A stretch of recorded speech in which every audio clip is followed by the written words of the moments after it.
Hello, and welcome to another Maverick Minute. I'm Jeff Gold, and thanks so much for being with us today.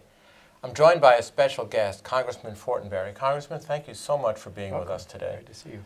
So we just spent an hour just about with the Stratcom Fellows, and thank you so much for doing that. And I wonder if you'd tell the audience why it was important to you to take the time to visit with them.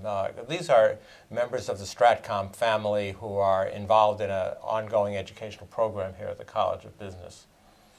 Well, first of all, I appreciate your leadership in the University of Nebraska system, and it's great to be here at UNO, and I really want to commend the UNO Business School for having this program with the Stratcom Fellows.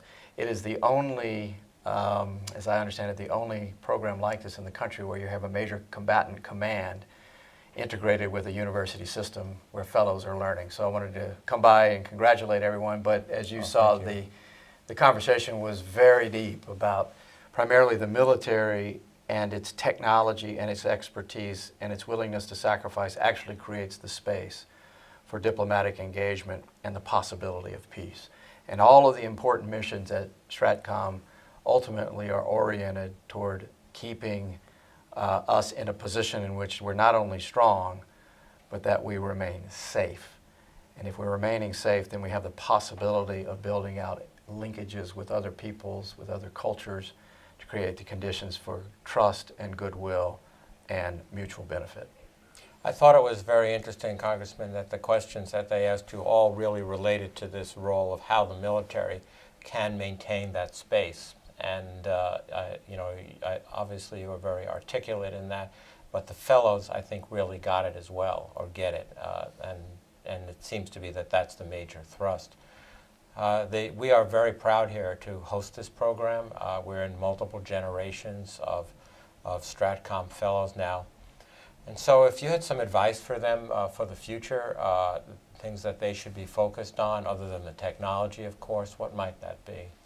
Well, clearly the Fellows Program is a leadership program to develop leadership skills, and each one of those persons there had a decided lane in the defense infrastructure, our national security architecture, if you will, and we depend upon them, those of us who are in political office, to tell us what type of systems we need to apply and where and how fast. But beyond that, beyond those technical lanes, it's this idea that leadership ultimately is about trying to solve the most grave problems facing humanity. And the military has taken on an extraordinary role of not just, again, defending our country, but creating that space for the types of relationship buildings that will keep the entire world safe for the 21st century.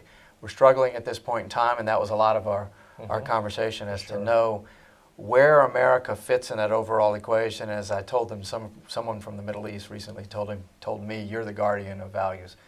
They're the guardians of values, and we who are in leadership roles in the community really stand on their shoulders because they create the framework, the infrastructure, if you will, that keeps us safe, that empowers us with the importance of engagement.